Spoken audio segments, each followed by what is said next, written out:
दोस्तों आगे वीडियो में आप देखेंगे कि ऐसे कन्हैया कुमार गोदी एंकर मानव गुप्ता की भरे मंच पर कंबल कुटाई कर रहे हैं। गोदी एंकर मानव गुप्ता अपनी असल अनुभक्ति दिखाते हुए कन्हैया कुमार को बैकफुट पर लाने की नाकाम कोशिश कर रहा था। गोदी एंकर की इस चालाकी को पकड़ते हुए कन्हैया कुमार ने गोदी एंकर को रगड़ रगड़ कर धोना शुरू कर दिया। गोदी एंकर बार बार राहुल गांधी और कांग्रेस पर सवाल उठा रहा था और बीजेपी की तारीफों के कसीदे पढ़ रहा था। इस पर कन्हैया कुमार ने गोदी एंकर को उसी की भाषा में जवाब देते हुए उसकी भयंकर मट्टी पलिट कर डाली। दोस्तों वीडियो बेहद शानदार है, इसलिए अंत तक देखिएगा, क्योंकि वीडियो के अंत में जाने माने पत्रकार ने गोदी एंकर को जो गजब आईना दिखाया है उसे देखकर आप घर पर बैठे बैठे तालियां बजाने पर मजबूर हो जाएंगे। चलिए आपको आगे का पूरा वीडियो दिखाते हैं। इतने इंपॉर्टेंट मुद्दे आप उठाते हैं और आप लोकतंत्र और लोकतांत्रिक संस्थाओं की बात कर रहे हैं, बहुत अहम मुद्दे हैं। अच्छा एक बात बताइए, फिर भी आपके नेता राहुल गांधी हरा नहीं पा रहे हैं मोदी जी को। अरे कोई कुश्ती का मैच थोड़ी चल रहा है, बॉक्सिंग थोड़ी हो रहा है। भाई देखिए बड़ी सीधी सी बात है, आपने कहा देखिए बड़ी सीधी क्या करें, मोदी जी को उठा करके पटक दें, ये कोई बात थोड़ी होता है। आप लोकतांत्रिक प्रक्रिया को देखिए ना, हम ये कह रहे हैं भाई चुनाव में पटखनी देनी चाहिए। अगर आप ये चाहते हैं कि आप सत्ता में आए और लोकतंत्र को आजाद कराएं, क्योंकि आपके हिसाब से वो नहीं बेड़ियों में है। मैं कह रहा हूं कि लोकतांत्रिक संस्थाएं पिछले कुछ सालों में, कुछ दशकों में कमजोर हुई है। जिस तरह से हर चीज का, सत्ता का केंद्रीकरण हो रहा है, पूंजी का केंद्रीकरण हो रहा है, ये किसी भी लोकतांत्रिक देश और समाज के लिए अच्छा नहीं। क्या इसी वजह से हार रहे हैं चुनाव? क्या इसी वजह से आपको लगता है चुनाव हार रहे हैं? वजह है, मैं इसका एक एग्जांपल देता हूं। देखिए हर टीवी चैनल पर सरकार के लोग जाकर के कह रहे हैं कि हम 5 ट्रिलियन इकोनॉमी बनने वाले हैं। बजाइए ताली, बहुत अच्छी बात है। हम 5 क्या, हम 15 ट्रिलियन की इकोनॉमी बन जाएं। लेकिन फिर ऐसा कैसे हो रहा है कि 5 ट्रिलियन इकोनॉमी वाले देश में 80 करोड़ लोगों को 5 किलो अनाज लेकर के खुश रहना पड़ रहा है? ऐसा कैसे हो रहा है कि इस देश के नौजवानों को 55% यूथ है इस देश में, उनको 5,000 की नौकरी नहीं मिल रही है और एक अमीर अपने बेटे की शादी में 5,000 करोड़ रुपया खर्च करता है। पर कन्हैया भाई, ये जो प्रश्न है, अगर इतने गंभीर मसले हैं, अगर इतने गंभीर मसले हैं और जनता इतनी परेशान है, फिर तो विपक्ष को इस बार जीतना चाहिए था। इंडिया गठबंधन मिलकर भी आप हरा नहीं पाए मोदी जी को। अभी बदत है भाई, अभी बदत। देखिए अव्वल तो जो है, ये ऐसा मत प्रिटेंड कीजिए कि मोदी जी अकेले हैं। मोदी जी का दायां पैर जो है नीतीश जी के हाथ में और बायां चंद्रबाबू नायडू जी के हाथ में है। देखिए किसी को ना बढ़ा चढ़ा के मत भूलिए। वो अगर उस तरह से देखिएगा तो उनकी सीटें घट गई हैं। वो 303 सीट थी, 240 पे आ गए हैं। लेकिन मैं उसमें जाना नहीं चाहता हूं। मैं संख्या के उस आधार पर लोकतंत्र को, उसके डिस्कोर्स को सीमित नहीं करना चाहता हूं। देखिए संख्या का क्या है, कोई बैठा हुआ है, पॉलिटिक्स में स्टेक कितना है। मैं कहता हूं कि किसी बीजेपी वाले से पूछ लीजिए, यहां मत पूछिएगा, उसको पार्टी से निकाल देगा। जब बुलाते हैं तो उधर पूछिएगा पीछे कि भाई आज तुम सांसद हो, मंत्री हो, तुम्हारी चलती कितनी है? खाली साइन ही करते हो कि डिसीजन मेकिंग में तुम्हारा कोई स्टेक है? 2 लोग सरकार चला रहे हैं, पहले तो 2.5 थे, कम से कम जेटली जी थे तो 2.5 लोगों की सरकार थी, अब तो 2 लोग हैं। और बताइए, और आप देखिए कि सत्ता का केंद्रीकरण कैसे हो रहा है। और आप ये मत कीजिए मानक जी, आप अकेले थोड़ी चैनल चलाते हैं, वो कैमरामैन का कोई रोल नहीं है, वो एडिटर जो बैठ करके कान में आप लगाए हुए हैं, वो जो बोल रहा है आपको, उसका कोई रोल नहीं है। आपके यहाँ भी पार्टी 1-2 ही लोग चलाते हैं। बिल्कुल राहुल गांधी की चलती है? बिल्कुल नहीं है। क्या बात करते हैं आप, मुझे पूछिए। सिर्फ राहुल गांधी की चलती है? बिल्कुल ऐसा नहीं है, यही तो मैं कह रहा हूं, ये ऐसा नहीं है। आप हमसे पूछिए कोई ऐसी बात जो बीजेपी का नेता जवाब नहीं दे सकता है। पूछिए कोई ऐसा प्रश्न, हम यहां आपके सामने खुले होकर के जो उस पर पोजीशन लेंगे। आप पूछिए कि इमरजेंसी सही हुआ कि गलत हुआ। कांग्रेस में हम प्रश्न बता देते हैं। पूछिए कि इमरजेंसी सही था कि गलत। पूछिए, बोलिए, बताइए। गलत था। हाँ। हम बोल रहे हैं, बोलिए। हाँ। आप बीजेपी के किसी नेता से पूछ लीजिए कि आज इमरजेंसी लगी हुई है, सही है कि गलत है, धीरे से नहीं बोलेगा। पता है आपको, यह फर्क होता है। अच्छा, राहुल की नहीं चलती है तो किसकी चलती है? उनकी भी चलती है, सबकी चलती है। कांग्रेस पार्टी किसी एक व्यक्ति की पार्टी थोड़ी है। कांग्रेस पार्टी हजारों करोड़ों कार्यकर्ताओं की पार्टी है, सबकी चलती है। एक बात बता देते हैं, हाँ। कांग्रेस पार्टी में राहुल जी का विरोध करके भी आप कांग्रेस में रह सकते हैं, बीजेपी में आप मोदी जी का विरोध करके बीजेपी में नहीं रह सकते हैं, इस बात को याद रखिएगा। अच्छा, अरविंद केजरीवाल पर अपने विचार बताइए। देखिए अरविंद केजरीवाल और उनकी 10 साल की सरकार के बारे में आप क्या सोचते हैं? देखिए अरविंद जी सबसे पहले तो पढ़े लिखे व्यक्ति हैं, किसी को भी जो एस्पायर करेंगे। बोलिए हम लोग जब पढ़ रहे थे स्कूल में तो क्या सुकेश जी क्या बनना चाहते थे? इंजीनियर, तो इंजीनियर बने। फिर क्या बनना चाहते हैं? ब्यूरोक्रेट, तो ब्यूरोक्रेट बने। फिर क्या बनना चाहते हैं? नेता। तो वो तीनों एम्बिशन कंप्लीट कर लिए हैं। तो इस विचार से जो है कोई भी उनको अपना रेफरेंस पॉइंट बनाएगा। 10 साल के शासन को आप देखेंगे, नो डाउट उन्होंने जो है स्कूल को राजनीति के केंद्र में लाया, पानी, हवा, बिजली को राजनीति के केंद्र में लाया। लेकिन परफॉर्मेंस को अगर देखेंगे, मैं भी जो है पिछले 10 साल से ज्यादा समय से दिल्ली में रह रहा हूं, मतलब पढ़ाई लिखाई यहीं पे हुई है। जितना कहते थे ना उतना डिलीवर नहीं कर पाए, ये सच है। इसमें कोई लाग लपेट नहीं है। मैं अरविंद जी के साथ गठबंधन में रहूंगा तब भी उनके मुंह पे बोलूंगा, और आज जब उनके साथ गठबंधन नहीं है तब भी उनके लिए बात बोल रहा हूं। देखिए, हमारी ना कोई मजबूरी नहीं है किसी की चापलूसी करना। अगर चापलूसी ही करना होगा, मैं एक बड़ी मजेदार बात बताता हूं। मेरा हरियाणा का एक दोस्त है, बोला भाई साहब गुही खाना होगा तो हाथी का खाएंगे। कितना मजेदार बात बोला है वो। चापलूसी ही करना होगा तो ट्रंप का करेंगे, बीच में मिडिल मैन क्यों चाहिए? चापलूसी ही करना होगा तो अदानी का करेंगे क्या सर? बीच में मिडिल मैन क्यों चाहिए? आपकी पार्टी कंफ्यूज रहती है अरविंद केजरीवाल पे। अजय माकन कहते हैं देशद्रोही हैं, पूरी पार्टी कहती है अरविंद केजरीवाल भ्रष्ट हैं, शराब घोटाला देखिए हमने उठाया था, फिर गठबंधन भी कर लेते हैं, देखिए और अब कहते हैं कि उन्होंने काम नहीं किया। देखिए, हम पर्सनल अटैक नहीं कर रहे हैं, लेकिन एक बार आप हमको भाभी से मिलाइए, वो भी आपको लेके कंफ्यूज रहती होंगी। एक जो है मतलब कांग्रेस और आम आदमी पार्टी का रिश्ता भैया भाभी जैसा है। मतलब ये है कि आपको ना पति पत्नी है, आपको सच को ना पूरी आंख से देखना होता है। एक व्यक्ति में सिर्फ अच्छाई नहीं होती और सिर्फ बुराई नहीं होता है। अरविंद जी जब बीजेपी के खिलाफ लड़ते हैं तो हमारे सहयोगी हैं, अरविंद जी जब लेकिन हमारे खिलाफ लड़ेंगे तो हमारे विरोधी होंगे। इसमें कंफ्यूजन क्या है मुझे बता दीजिए। तो देशद्रोही है? देशद्रोही है? नहीं, देशद्रोही नहीं है ना। अजय माकन ने क्यों कहा फिर? अजय माकन जी ने दिया तो अजय माकन जी इसका जवाब देंगे, आपके नेता हैं। लेकिन मेरा मानना है कि इस देश में देशद्रोही बनाने का ठेका बीजेपी ने रखा है। वो स्टिकर, वो इमोजी होता है ना आप लोगों के उसमें इंस्टाग्राम पे, तो देशद्रोही वाला इमोजी लेकर के बीजेपी घूम रही है। ज्यादा आप सवाल पूछ दीजिएगा तो आपके भी मुंह पे चिपका देगी। ये जो है देशद्रोही बनाने का ठेका बीजेपी के पास है। अच्छा, सुकेश के पास एक सवाल है। अभी जैसे आपने कहा कि माकन जी ने कहा कि वो देशद्रोही हैं, आपने कहा नहीं है। उन्होंने नहीं कहा है अभी पूरी बात, उनकी तो प्रेस कॉन्फ्रेंस नहीं हुई है। करने वाले थे प्रेस कॉन्फ्रेंस इसी को लेके। अरे मैं तो विक्टिम हूं ना बीजेपी के उस आरोप का, इसलिए मुझे मालूम है कि उसका धंधा, उसका ठेका किसके पास है। जब ये पूछा गया आपने कहा कि नहीं मैं नहीं मानता हूं ऐसा, तो आपने साबित किया कि कांग्रेस में दो राय हो सकती है, आप कह रहे हैं बीजेपी में नहीं हो सकती। दो नहीं, जितने व्यक्ति उतने राय हैं। लेकिन ये माकन वाले बयान को तो आपने कॉन्ट्राडिक्ट कर दिया। अभी राहुल गांधी बिहार गए थे, हमारा आपका बिहार जो है, और वहां बोले वो कि जातिगत गणना जो हुई है यहाँ ये फेक है।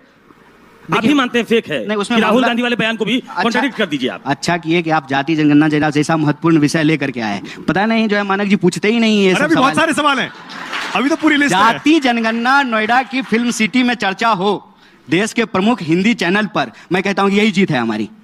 यही आप हमको हरा रहे थे ना, यही जीत है हमारी। और मैं ये कहता था कि इस देश को अगर आपको बेहतर तरीके से चलाना है, बताइए हम घर में खाना बनाते हैं तो हमको पता होना चाहिए कि नहीं शाम में कितना लोग को खाना बनाना है। 5 लोग होगा तो 5 लोगों का बनाएंगे, 10 लोग होंगे तो 10 लोगों का बनाएंगे। बिहार की जाति जनगणना को लेकर के एक बात समझ लीजिए। पहली बात तो वो ना जाति जनगणना नहीं है, हाँ वो सर्वे है। जाति जनगणना जो है वो सिर्फ और सिर्फ जो है केंद्र सरकार करवा सकती है। सबसे पहला एक ना टेक्निकल फॉल्ट है उसमें। कोई भी, हमारी सरकार भी करा रही है तेलंगाना में या कर्नाटका में, हम ना सर्वे कर सकते हैं।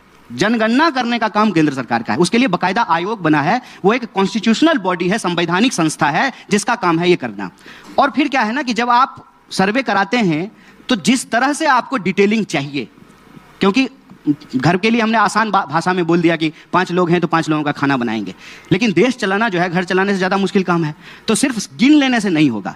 उनकी आर्थिक स्थिति क्या है, उनके पास कितनी जो है पुश्तैनी जमीन है, उनका अपलिफ्टमेंट कितना हुआ है। हो सकता है ना कि मेरा अपलिफ्टमेंट हो गया हो, अब मुझे जो है किसी जो है सब्सिडी की जरूरत नहीं हो, कोई वेलफेयर स्कीम का हमको जरूरत नहीं हो, जिसको जरूरत हो उसको मिले। तो उस पैमाने पे उसमें और भी जो रिजल्ट आने चाहिए वो नहीं आ पाया है। राहुल जी ये कह रहे थे। होता क्या है कि राहुल जी आजकल कुछ भी बोल देते हैं तो वो जो है ना हेडलाइन बन जाता है, फिर बात कहां का कहां। अच्छा, हम अपने विवेक से उसका जवाब दे रहे हैं। जाति पर भी ऐसा लगता है राहुल गांधी ने, कांग्रेस पार्टी ने यू टर्न मारा है बड़ा क्लियर। अब से पहले जात पर ना पात पर मोहर लगेगी हाथ पर, ये नारा होता था। उसके बाद महिला आरक्षण में भी पिछड़ों के लिए कोटा देने से साफ मना कर दिया गया था यूपीए के समय। ठीक है, अब उनको माफी भी मांगनी पड़ी, इसलिए बोले कि शायद तब हमसे गलती हो गई। तो क्या राजनीतिक यथार्थ को स्वीकार करते हुए कुछ मुद्दों पर राय बदलना आप सही मानते हैं? अच्छा किया कि आप ना ये यथार्थ शब्द जोड़ दिए, नहीं तो मैं कहता कि आप भी यू टर्न मारे हैं। पहले आप स्वीट पहन करके आते थे, आप ये जो है वार्मर टाइप का कुछ पहन के आए हैं। देखिए, देश आगे बढ़ता है, देश की प्रगति होती है, समाज आगे बढ़ता है। राजनीतिक दल का काम यह है कि उसके अनुसार जो है वो मुद्दों को उठाए और मुद्दों का निदान करे। कांग्रेस पार्टी जब पहले अध्यक्ष बने थे बनर्जी साहब, तब कांग्रेस पार्टी जो है, मैं ये बोल रहा हूं मंच से, पूर्ण स्वराज की मांग नहीं कर रही थी। पूर्ण स्वराज का मांग जो है बाद में कांग्रेस पार्टी के रेजोल्यूशन में शामिल हुआ है। तो हम कहेंगे कांग्रेस पार्टी यू टर्न मार ली। मुद्दे इमर्ज होते हैं और उसके आधार पर जो है पॉलिटिकल पार्टी जो है उस मुद्दे को अपने राजनीति में, मैं आ रहा हूं, शामिल करती है। जनसंघ जब बनी थी तो जनसंघ ने कहा था कि कोई मुसलमान जो है हमारा मेंबर नहीं होगा। 80 में जब बीजेपी बनी और कई बीजेपी के नेता जनसंघ से आए हुए हैं, उन्होंने कहा कि सब हमारा मेंबर हो सकता है। देखिए उनके पास नकवी जी हैं, शाहनवाज हुसैन हैं, इधर उधर इक्के दुक्के, जैसे बिरयानी में पतरज नहीं होता है तेज पत्ता, वैसे ही वो भी रखते हैं। तो आप क्या कहेंगे, बीजेपी यू टर्न मारी है, समाज बदलता है। आरोप ये लगता है क्योंकि कांग्रेस पार्टी बार बार सारे मुद्दे उठा के भी बीजेपी को हरा नहीं पा रही है, इसीलिए उसने अब ये मुद्दा उठाया है, जातिगत जनगणना का। तो ये एक बात बताइए, हम मतलब चुनाव कुछ सीट हमारे कम हो गए तो हमारा राजनीति करना अप्रासंगिक हो गया, ये कौन सी बात हो गई? तब तो बीजेपी 2 सीट जीती थी किसी जमाने में, और फिर जो है 80 जीती, 180 जीती, 303 जीती, अभी 240 जीत गई। चुनाव होते रहेंगे, लोकतंत्र चलता रहेगा, देश आबाद रहेगा, कोई जो है चुनाव में जीतेगा, कोई हारेगा, ये प्रक्रिया चलती रहेगी। और इसके आधार पर क्या राजनीति करना बंद कर? और राहुल गांधी ये क्यों कहते हैं कि इंडियन स्टेट के खिलाफ लड़ रहा हूं मैं? क्योंकि बीजेपी कह रही है ये असली देशद्रोही तो ये है। इंडियन स्टेट का मतलब होता है भारत राज्य, जिसमें संवैधानिक व्यवस्था में जितने भी पद हैं, संस्थाएं सब आती हैं, और उसमें तो एलओपी का पद भी होता है जिस पर वो खुद बैठे हुए हैं। देखिए मानक जी, आपने अच्छा कि एक सवाल पूछा, अभी तक ना मुझे इस पे बोलने का मौका नहीं मिला था। मुझे ना 2 मिनट अनइंटरप्टेड बोलने दीजिएगा इस पे।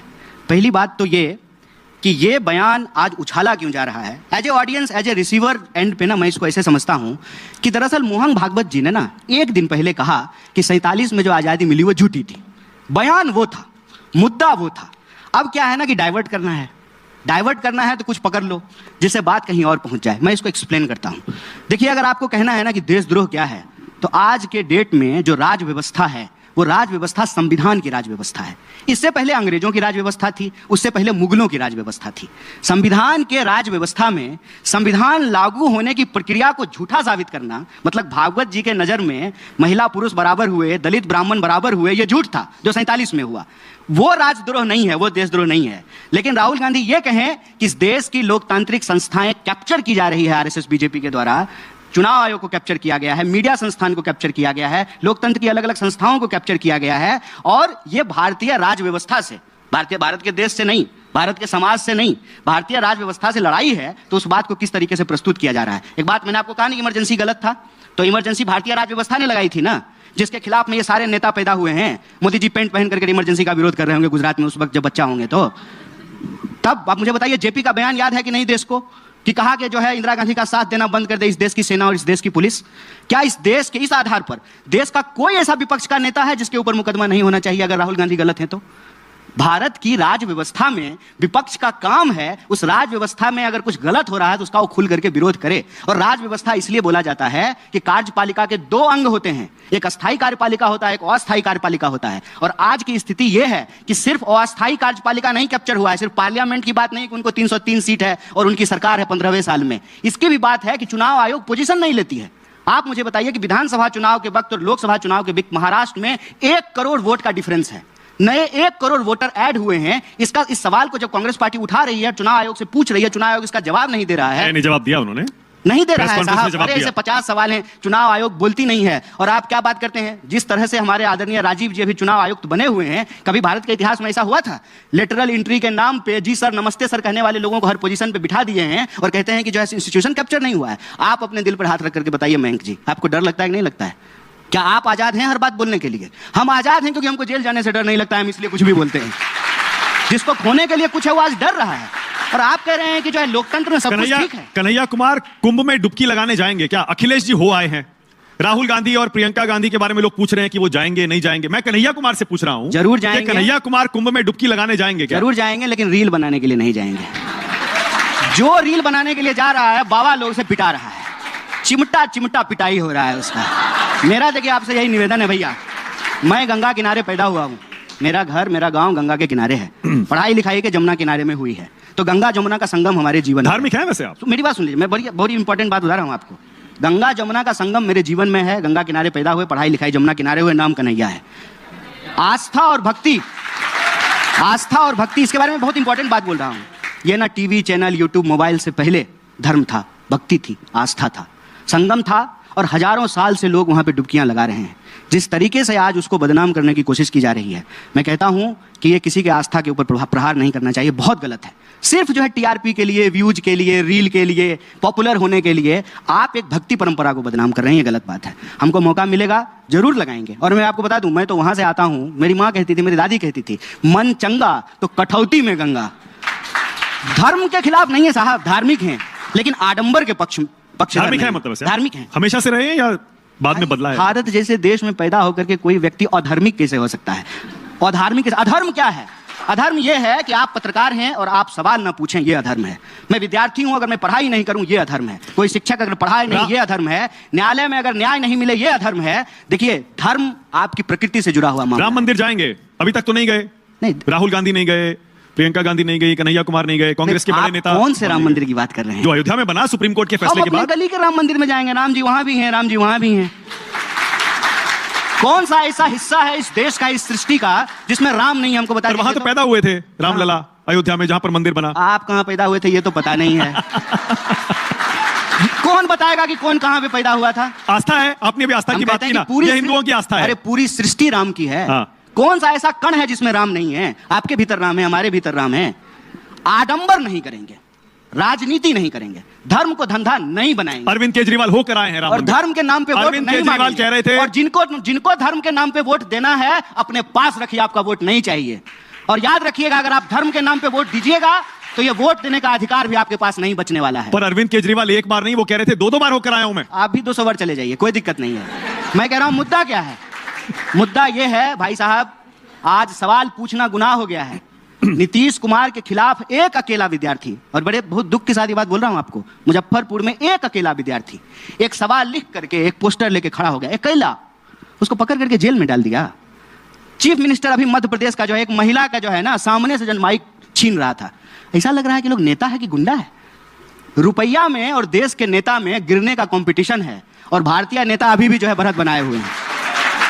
राज सत्ता इतनी पतित हो गई है, राज सत्ता गुंडाई कर रही है, अपने लोगों के ऊपर लाठियां चला रही है। बताइए, किसान का अनाज आएगा दिल्ली, किसान का दूध आएगा, किसान की सब्जियां आएगी, किसान नहीं आएगा, उसके लिए कील बोए जाएंगे रोड पे, किसान नहीं आएगा, नौजवान नहीं आएगा। कोई ऐसा राज्य बता दीजिए जहां भर्ती में हो रहे धांधली के खिलाफ नौजवान मार नहीं खा रहा है। इस कड़कती ठंडी में ठंडा पानी बिहार पुलिस जो है, बिहार के नौजवान। अब आप आए असली मुद्दे, आप ठंडी पर आए ना जी। ठंड बहुत है जी, यहाँ जितने युवा हैं और देश के बहुत सारे युवा। हमको तो गर्मी लग रही है साहब। हाँ, सारे पूछ रहे हैं राहुल गांधी एक टी शर्ट में पूरी ठंड निकाल देते हैं, उनको ठंड नहीं लगती क्या? अरे मैंने ये, इसमें भी कोई बुराई है क्या? अरे इतनी ठंड हो रही है, 4 डिग्री 5 डिग्री, उसमें एक टी शर्ट। कितना पुशअप्स मारते हैं? मार लेते हैं 30-35 मार लेते हैं ना। हाँ। हमको एक भी नहीं मारा जाता है, इसमें क्या दिक्कत है? अरे किसी को ठंड लगती है, किसी को नहीं लगती है, किसी का साधना है। ऋषियों को भी ठंड नहीं लगती है, तपस्वियों को भी ठंड नहीं लगता था, कुछ नहीं पहनते थे, एक छीवर ओढ़ करके रहते थे जंगल में, ठंड नहीं लगता था। अच्छा ठीक है, अब मतलब आपको ठंडी लग रहा है तो राहुल गांधी को भी ठंडी लगना जरूरी है। सबको लग रहा है, पूरे देश को लग रहा है, बताइए एक आदमी को नहीं लग रहा है? नहीं, आप भी अगर वो साधना कीजिएगा तो आपको भी नहीं लगेगा। देखिए, अभी हम बात कर रहे हैं तो हमारा जो है बॉडी गर्म हो गया था, हमको भी नहीं लग रहा, मन कर रहा जैकेट खोल दे। कन्हैया कुमार के मन में राहुल गांधी की छवि बदली है क्या कांग्रेस ज्वाइन करने के बाद से? पहले आप जाहिर है उनको बाहर से जानते थे, अब अंदर से उनसे मिले, बात किए। छवि बदल गई थी तभी ज्वाइन किए हैं। अच्छा, पहले ही बदल गई, बाद में थोड़ी होगा भाई। मिल के आदमी करीब से जानता है तो विचार बदलते हैं। एक बात बताइए, आज की तारीख में देश में कहीं कुछ हो, सबसे पहले अगर कोई नेता पहुंचता है उसका दुख दर्द बांटने के लिए, उसका नाम राहुल गांधी है। हम जब जेल में थे तो राहुल गांधी आए थे हमारी यूनिवर्सिटी में हमारे नौजवानों के साथ। आज जब वो जो है देश बचाने के लिए, संविधान बचाने के लिए, लोकतंत्र बचाने के लिए संघर्ष कर रहे हैं, तो क्यों नहीं हम उनके साथ कंधा से कंधा मिला करके चलें, उनके साथ काम करें? और छवि बाद में नहीं, पहले ही बदल गई थी। और मोदी जी के बारे में छवि बदली है क्या आपके मन में? वो भी जो है विपक्ष में आ जाए, हमारे साथ लड़े, हमको नौकरी दे दें, उनके साथ। कोई व्यक्तिगत दुश्मनी थोड़ी है मोदी जी से। देखिए, ये ना बड़ा एक विचित्र स्थिति है। मोदी जी से मेरी कोई व्यक्तिगत दुश्मनी नहीं है। मैं खिलाफ हूं नफरत के, मैं खिलाफ हूं भेदभाव के, मैं खिलाफ हूं शोषण के, मैं खिलाफ हूं अन्याय के। मोदी जी भी उसके खिलाफ हो जाए, हम दोनों मिल करके लड़ेंगे, कोई दिक्कत नहीं है। कभी कन्हैया कुमार वैसे मुलाकात हुई है कभी मोदी जी से आपकी? ऐसे आमना सामना कभी हुआ है? मोदी जी हमसे क्यों, मेलोनी से मिलेंगे, ट्रंप से मिलेंगे, हमसे क्यों मिलेंगे? हम तो देश के नागरिक हैं ना। किसी कार्यक्रम में 2014 से पहले? अरे हम देश के साधारण नागरिक हैं, हमसे क्यों मिलेंगे? वो मिलते हैं बड़े बड़े लोगों से, अदानी जी से मिलेंगे, अंबानी जी से मिलेंगे, कपूर परिवार से मिलते हैं, हमसे क्यों मिलेंगे? वो उससे मिल लेंगे, ठीक है ना। चुनाव क्यों जीत रहे हैं? 2002 के बाद से नरेंद्र मोदी एक भी चुनाव नहीं हारे। पहले गुजरात में जीतते रहे, उसके बाद यहां भी 3 चुनाव जीत गए। आप चाहते हैं कि हम बोलें सारा सच, जो कि जरूरी नहीं है, तो मोदी जी एक लौता जो है ना, मुझे लगता है मुख्यमंत्री होंगे जो बिना चुनाव जीते मुख्यमंत्री भी बन गए थे। ये कभी क्यों नहीं बोलते हैं? बहुत लोग बने ऐसे, तो कभी चुनाव नहीं लड़े, वो चुनाव नहीं लड़े, कभी चुनाव नहीं लड़े और मुख्यमंत्री बन गए जाकर के। ये बात लोगों को पता नहीं बाद में तो जीते ना, बाद में तो बार बार जीते। अरे तो एक बार हमको भी मुख्यमंत्री बना दीजिए, हम भी नहीं हारेंगे। कैसे जीत रहे हैं ये बताइए, ये कोई रॉकेट साइंस है कि वो कैसे चुनाव जीत रहे हैं? बताइए, 1 घंटा आप हो बताइए गया कैसे है, जीत आप रहे हैं? 50 बार मोदी जी का नाम लिए आप बताइए कैसे जीत रहे हैं, कैसे जीत रहे हैं? देखिए, उनके पास तंत्र है, उनके पास जो है मीडिया का समर्थन है, उनके पास चंदा है, उनके पास जो है सिस्टम है, चुनाव जीत रहे हैं। और इस सब के बिना चुनाव होता है क्या? देखें, मोदी जी जब चुनाव जीत करके आए हैं तो कैसा शानदार ऑफिस बनाए हैं, 8,000 करोड़ का हवाई जहाज खरीदे हैं और बढ़िया चश्मा लगाते हैं, सुंदर मर्सिडीज पर घूमते हैं और तब कहते हैं कि मैं गरीब हूं। हम कहते हैं, हे प्रभु, हमको भी ऐसा गरीब बना दीजिए।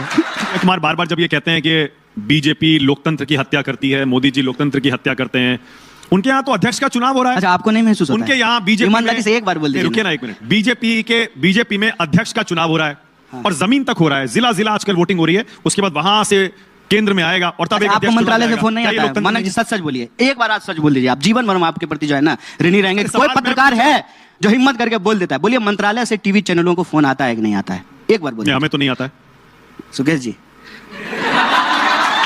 बोलिए। नहीं, हमें कोई फोन नहीं आता। हिम्मत कीजिए, लड़ाई यही है। मैं कहता हूं कि यह देश हम सबका है, किसी से डरने की जरूरत नहीं है। कोई चुनाव जीत करके आ गया है तो क्या, जनता ने ये वोट दिया है, जनता को सच बताइए, यही जनता कान पकड़ करके उनको गंदी से बाहर कर देगी। घबराने की जरूरत नहीं है, लड़ाई यही है और कांग्रेस पार्टी ये लड़ाई लड़ेगी। ठीक है। जी, पर ये आरोप कैसे लगा सकते हैं? जी जो है चुनाव लड़े, तो बीजेपी पर ये आरोप कैसे लगा सकते हैं आपकी वो लोकतंत्र विरोधी है? बीजेपी में लोकतांत्रिक चुनाव हो रहा है, जमीन जिलों में वोटिंग हो रही है आजकल, फिर उसके बाद केंद्र में भी वोटिंग होगी।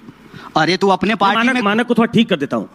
बीजेपी में आज तक अध्यक्ष पद के लिए चुनाव नहीं हुआ, कभी कोई इलेक्शन हुआ ही नहीं। मैं इसीलिए कह रहा हूं ना, इस बार चुनाव हो रहा है। तो इस मामले में चुनाव हो रहा है। इस मामले में कन्हैया को एज है, क्योंकि अभी वोटिंग हुई थी कांग्रेस में। हाँ। बीजेपी के अध्यक्ष पद के लिए आज तक कभी वोटिंग हुई बहुत नहीं। धन्यवाद, बहुत धन्यवाद आपका जो है नहीं बनना चाहिए उसको। राहुल गांधी बनेंगे कन्हैया कुमार प्रधानमंत्री, या बन सकते हैं? पीएम मटेरियल है उनमें। अरे हमको बनाना होता है ना, तो हम आपको सबसे पहले किसी टीवी चैनल का मालिक बना देते हैं।